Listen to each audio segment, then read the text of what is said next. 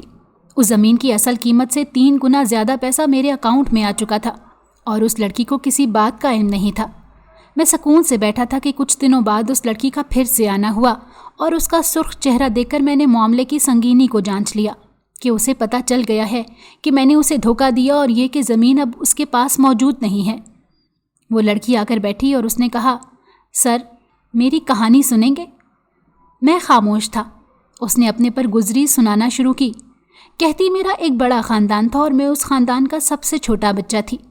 یہ زمین ہمارے لیے ہمارے گھر کی فرد کی طرح ہی تھی۔ میرا دادا ابو کا خواب تھا کہ اس زمین پر ایک چائلڈ ہوم کھلے گا، اسی لیے میرے ابو اور بھائی بہت محنت کر رہے تھے۔ ایک دن میرے ابو کے دوست کی نظر اس زمین پر پڑی، ابو نے دینے سے انکار کیا اور یہاں دوستی دشمنی میں بدل گئی۔ اسی صدمے سے ابو کو دل کا دورہ پڑا اور وہ چھوڑ گئے، اور پھر بھائیوں کے لیے سب کو سنبھالنا مشکل ہونے لگا۔ پھر امی ابو کے بعد بیماری کی حالت میں آ گئیں اور بہت بیمار رہنے لگیں۔ کچھ عرصے میں وہ بھی رضائے الہی سے جا ملیں۔ گھر کا امن ختم ہو گیا تھا، سبھی کے لیے سنبھلنا مشکل ہو گیا تھا۔ زمین کا معاملہ چل رہا تھا، مخالف پارٹی کے لوگوں کو جلدی تھی، وہ یہ زمین جلد از جلد چاہتے تھے۔ انہوں نے بھائی کو ڈرانے کے لیے ایک روڈ ایکسیڈنٹ کروایا، لیکن اس کا اثر الٹا ہو گیا اور اس حادثے میں میرے دونوں بھائیوں کی حادثاتی موت ہو گئی۔ ان دنوں میں ہاسٹل میں پڑھتی تھی، ڈاکٹر بن رہی تھی، گھر کے سارے معاملات سے باخبر تھی۔ میں پڑھائی چھوڑ کر واپس آ گئی اور گھر سے تمام افراد کا جنازہ اٹھتے دیکھا کہ ان جنازوں میں بچے بھی شامل تھے۔ وہ انکل جنہیں زمین چاہیے تھی وہ میرے پاس افسوس کے لیے آئے اور حادثے کا ذکر کرتے ہوئے کہا، میرا ایسا ارادہ نہیں تھا، میں صرف ڈرانا چاہتا تھا، لیکن اب یہ ہو گیا ہے۔ تم اکیلی لڑکی ذات ہو، میری وجہ سے تمہارا نقصان ہو گیا ہے، بہت زیادہ نقصان ہو گیا ہے، اکیلی رہ گئی ہو تم۔ اگر تم یہ زمین مجھے دے دو تو میں تمہیں اپنی بہو بنا لوں گا، عزت دوں گا اور خاندان دوں گا۔ میں ان کے سامنے ڈٹ گئی اور صاف منع کر دیا کہ اب مجھے آپ سے کوئی امید نہیں ہے، آپ نے میرا سب کچھ چھینا ہے، ابھی آپ کا وقت ہے، کر لیں جو کرنا ہے، جب میرا آئے گا میں دیکھوں گی۔ اس دن سے میں اکیلے ان کے خلاف لڑ رہی ہوں، لڑکی ذات ہونے کی، اکیلے رہنے کی، اور بہت سی دھمکیاں بھی مل چکی ہیں، لیکن میں نہیں مانی۔ پتہ نہیں کیوں دل نے آپ پر بھروسہ کرنے کے لیے کہا اور میں نے زمین کے کاغذات آپ کے حوالے کر دیے، اور دیکھیں آپ نے کیا کیا میرے ساتھ۔ آپ بھی سکون سے نہیں رہیں گے، دوست بن کر آپ نے دشمنی نبھائی ہے، منافقت اختیار کی ہے اور بہت اچھا سبق سکھایا ہے مجھے۔ یاد رکھنا آپ کہ آج میں ہی صرف یہاں سے نہیں جا رہی ہوں، بلکہ آپ کا سکون اور خوشیاں سب لے کر جا رہی ہوں۔ اس کے وہاں سے جاتے ہی وہ واقعی میرا سب کچھ لے گئی۔ تم مجھے معاف کر دو، میں اس سے بھی معافی مانگ لوں گا۔ میرے شوہر ساری حقیقت بتاتے ہوئے رو رہے تھے اور میں انہیں سن رہی تھی۔ اس دن انہوں نے ایک نئی راہ ڈھونڈی اور انہوں نے یہ طے کیا کہ اب وہ اس لڑکی کو تلاشیں گے اور اس کی مدد کریں گے، اس کی زمین اس کو واپس دلوائیں گے۔ اس نئے عزم نے انہیں ایک نئی زندگی سے نوازا تھا۔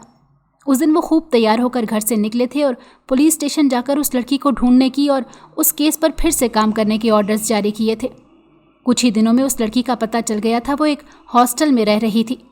اس نے اپنے گھر کو تالا لگا دیا تھا اور پڑھائی چھوڑ کر ایک NGO کے ساتھ کام کر رہی تھی۔ میرے شوہر اس سے ملنے ہاسٹل گئے تو اس نے ملنے سے اور بات کرنے سے انکار کر دیا اور یہ کہہ کر لوٹا دیا کہ وہ میرے شوہر سے کوئی مدد نہیں لینا چاہتی اور نہ ہی ان کی مدد کر سکتی ہے۔ دوسری طرف میرے شوہر نے اپنے ساتھ کام کرنے والوں کو بھیس بدل کر اس بندے کے گھر بھیجا جو کہ وہاں نوکر کی حیثیت سے تھے، اور اسی لیے تھے تاکہ موقع ملتے ہی ان کے کاغذات کو چرا سکے۔ اس کیس پر میرے شوہر بہت محنت سے کام کر رہے تھے، اور جیسے جیسے کام بنتا دکھائی دے رہا تھا وہ بہت خوش ہو رہے تھے اور پچھلے عرصے ہونے والی ذہنی تکلیفوں سے آزاد ہونے لگے تھے۔ اسی وقت میں میرے شوہر کے آدمیوں نے زمین کے کاغذات چرا لیے تھے، اور یہاں سے میرے شوہر نے وہ کاغذات تیار کروا لیے تھے جس کے ذریعے سے وہ زمین اس لڑکی کو واپس مل جاتی۔ کاغذات ہاتھ آتے ہی میرے شوہر نے شکرانے کے نفل پڑے۔ اس شخص سے دستخط کروانے کے لیے بالکل ویسے ہی دھوکہ دیا جیسے کہ اس لڑکی کو دیا تھا، اور کاغذات دھوکے سے کسی اور کے نام کروائے تھے۔ یہاں بھی میرے شوہر نے اسی طرح کا دھوکہ دیا اور کاغذات اس لڑکی کے نام واپس کروا لیے، اور اگلے دن اس لڑکی کے پاس جا کر اسے وہ کاغذات دے آئی۔ وہ لڑکی ان کاغذات کو دیکھ کر بہت خوش ہوئی، اور یہاں سے اصل کام شروع ہوا تھا، کیونکہ زمین جس کی تھی اس تک پہنچ گئی تھی۔ اب اس کی حفاظت کرنا تھی، زمین کی بھی اور اس لڑکی کی بھی۔ اس بات کا علم جب اس شخص کو ہوا جس نے زمین دھوکے سے حاصل کی تھی، اس نے میرے شوہر کو دھمکی دی، اور اسی دوران میرے شوہر نے گھر پر سخت پہرے ڈال دیے تھے۔ ہمارے پاس حفاظت کا اس کے علاوہ کوئی ذریعہ نہ تھا۔ میرے شوہر کو اپنے رب پر یقین تھا کہ ہم سب اس کے محتاج ہیں، وہی کوئی راستہ نکالے گا۔ ہم پر بہت مشکل وقت آیا۔ میرے شوہر کو کسی نے دھوکے میں ڈال کر نوکری سے نکلوا دیا، اور اس کے بعد آنے والے افسر نے لڑکی کے خلاف انکوائری شروع کر دی۔ اس دوران خدا کا کرنا ایسا ہوا کہ وہ انکل دل کا دورہ پڑنے سے انتقال کر گئے، اور پیچھے والی وارث کیس کو زمین سے کوئی لینا دینا نہیں تھا۔ اس شخص کی بہت سی جائیداد تھی۔ اگر وہ لڑکی کی زمین کے پیچھے بھاگتے تو وہ ساری ہاتھ سے جانے کا خطرہ تھا۔ یہاں وہ لڑکی قدرتی طور پر بڑی آزمائش سے نکل گئی، اور میرے شوہر کو واپس نوکری پر بلا لیا گیا، اور اب سب کچھ ٹھیک ہے۔